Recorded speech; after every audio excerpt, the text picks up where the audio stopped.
बाहर आया और भरम बुलाया।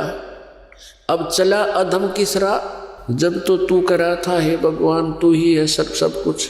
अब एक बार मुझे इस माँ की कैद से, पेट की कैद से बाहर निकाल दे। ए नालायक, अब कौन सा रास्ता अपना लिया तूने। परमात्मा ने ये बताने की चेष्टा की है कि भगवान की भक्ति मत भूलो। ऋण, भक्ति और दान, ये तीनों काम जवान। जो रियल भक्ति है, सद्भक्ति है, उसको करने के लिए हमें अलग से टाइम निकालने की कोई ज़रूरत नहीं है। नाम उठत नाम बैठत नाम सोत जागबे, नाम खाते नाम पीते नाम सेती लागबे। ऋण, भक्ति और दान, ये तीनों काम जवान। फिर भी जो बुजुर्ग हैं, बूढ़े हैं, पुण्यात्मा हैं, यदि परमात्मा के नाम पर लग जाएंगे तो परमात्मा धीरे धीरे उसका रास्ता खोलेगा, उसके शरीर में भी सुख देगा, उनके बच्चों की बुद्धि में परिवर्तन करेगा, क्योंकि प्रभु प्रबल शक्ति है, वो हर परिवर्तन कर सकता है। परमात्मा ने ये बताने की चेष्टा की है कि भगवान की भक्ति मत भूलो। परमात्मा का नाम एक ऐसी साधना है जो संत परमात्मा ने बताई है, बंदी छोड़ने आके बताई है कबीर परमेश्वर ने, कि वो बिल्कुल सिंपल है और ओरिजिनल है। जैसे कोई हठ योग कर साधना करना चाहता है तो मजदूर कर सकता नहीं, किसान कर सकता नहीं, कोई दुकानदार कर सकता नहीं, सर्विसमैन कर सकता नहीं, तो हम भक्ति नहीं कर सकते अगर उस हठ योग वाले योगियों ने देखे जो जंगल में जाकर बैठ के आंख नीचे बैठे रहते। नहीं, परमात्मा ने एक ऐसी सिंपल साधना बताई जो सब सदग्रंथों में प्रमाण है कि नाम उठत नाम बैठत नाम सोत जागबे, नाम खाते नाम पीते नाम सेती लागबे। चलते फिरते उठते बैठते भगवान की भक्ति करनी है। जैसे आपके पास नाम है, भक्ति मिल गई आपको, ठीक है। आप सफर कर रहे हो, चाहे नाइट सर्विस करो, चाहे किसी भी सर्विस में करो, जल्दी आओ तेज जाओ, किसी तरह करो, वो नाम न जपते चले जाओ, यथार्थ भक्ति से लाभ होगा। तो उस यथार्थ भक्ति को करने के लिए आप सफर में बैठे हो, बस में बैठ गए, आपने बरवाड़ा से चंडीगढ़ जाना है, 4 घंटे लगे कम से कम। यहीं से बैठ जा सीट पे और अगले डंडे पर धर ले सर नीचे न मुंह करके, और भक्ति करता जा, अपना नाम सुमन करे, ना दूसरे तो बात करनी, ना आगे का नहीं देखना, ना नु देखना क्या आ गया बाहर। बाहर के देखे वही मकान, वही शहर, वही वृक्ष घूमते फिरते दिखे जाएंगे। तो अपने नाम के ऊपर इस मन ने लाए रखे।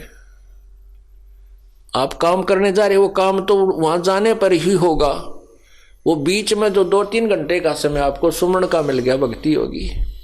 बहुत बहुत स्वागत है आपका। आप हमारे चैनल पर आए और सबसे पहले हम आपसे जानना चाहते हैं कि आप हमारे दर्शकों को अपने बारे में कुछ बताएं। मेरा नाम प्रीति है, मैं गुड़गांव से आई हूँ। मैं ग्रेजुएट स्टूडेंट हूँ। अभी मैं फ़िलहाल as a cardiac technician hospital में जॉब कर रही हूँ।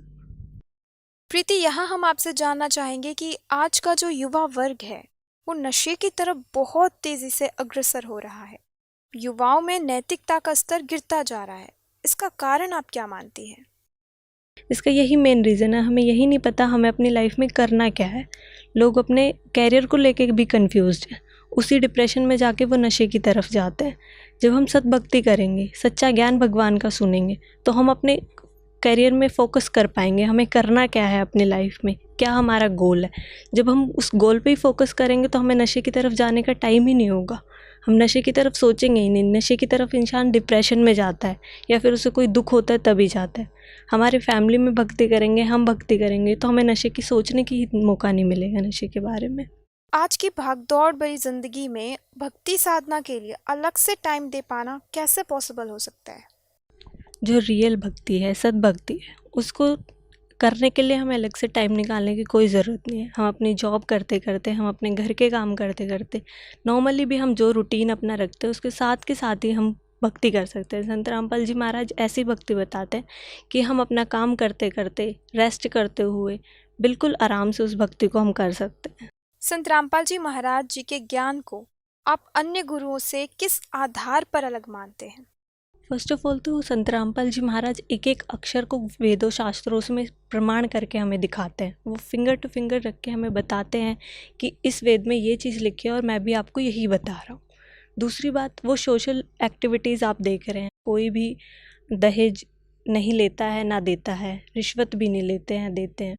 So, last question to you. What conclusion would you like to give to our viewers? I just want to say, at least if we are not willing to come to the Sant Rampal Ji Maharaj ashrams, at least listen to their satsangs and read the books which he have provided us. Even on the Play Store, his app is Sant Rampal Ji Maharaj app.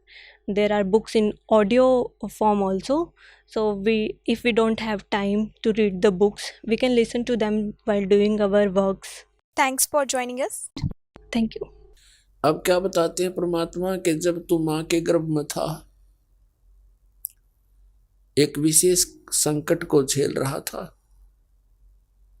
नीचे को सिर था, ऊपर को पैर तेरे, और जब आपत्ति आती है, यह प्राणी परमात्मा को याद अवश्य करता है। माँ के गर्भ में इस प्राणी को पूरी चेतना होती है कि मैं किस कारण से इस जेल में फंसा हूं। उस समय वो परमात्मा से अर्ज करता है, हे भगवान, एक बार मेरा संकट निवारण कर दे, मुझे बाहर निकाल दो, फिर आजीवन आपकी भक्ति करूंगा, 2 रोटी के लिए धंधा भी करूंगा, मालिक तेरी भूल नहीं करूंगा। उस समय उसको अपने पिछले जन्म जन्मांतर की फिल्में देखने को मिलती हैं अपने ही अंतःकरण में, क्योंकि हमारे अंतःकरण के अंदर परमात्मा ने एक ऐसा सिस्टम कर रखा है कि जो भी क्रिया काम कर्म हम करते हैं और जो भी अच्छी मंदी सोच हम अपने हृदय में बनाते हैं, वो सब रिकॉर्ड हो जाती है। जब तक जीव मोक्ष प्राप्त नहीं करता, तब तक उसके अंतःकरण में उसके सर्व कर्म अंदर फीड रहते हैं। और जब ये प्राणी संसार छोड़कर जाता है, धर्मराज के पास जाते ही उसकी वो किए हुए कर्मों की फिल्म ऑन हो जाती है। वहां इसको ये बताने की आवश्यकता नहीं पड़ती, तो नहीं ये गलत करा रही हो, नाट जा, वहां नाटने की गुंजाइश नहीं रहती कि मैंने ऐसा नहीं किया। तो उस फिल्म को देखता हुआ वो प्राणी अपने पिछले मनुष्य जीवन व्यर्थ किए हुए इसको बहुत याद आते हैं और बहुत रोता है, मैं कितना जालिम था, मुझे संतों ने चेताया भी, भक्ति करने लगा भी, छोड़ दिया, फिर उन्हीं मस्तियों में लगा रहा। परमात्मा की भक्ति ना करने से आज तक मैं भटक रहा हूं। तो उस समय परमात्मा याद दिलाते हैं कि जब तू मां के पेट में था, जब तो तू करा था, हे भगवान तू ही है सब कुछ, और आप एक बार मुझे इस मां की कैद से, पेट की कैद से बाहर निकाल दे, आपको कभी नहीं बोलूंगा। तो यहां परमात्मा कहते हैं, बाहर आया और भरम बुलाया, अब चला अधम किसरा, ए नालायक, अब कौन सा रास्ता अपना लिया तूने। पुण्यात्माओं, अब हम शुभ संस्कारी बनेंगे, शुभ अच्छे कर्म करेंगे, और हम जब अच्छे कर्म करेंगे तो हमें देख देख कर समाज भी हमें देखकर अच्छे कर्म शुरू करेगा। बच्चे सत्संग में आएंगे, यहाँ ज्ञान सुनेंगे, फिर आप जो यहाँ से तैयार करके भेजे जाते हो अपने अपने घर गांव नगर में, आपके व्यवहार विचारों को देखकर अड़ोस पड़ोस के बच्चों पर भी अच्छा असर पड़ेगा। तो एक समाज भी सुधरेगा और कल्याण भी होगा।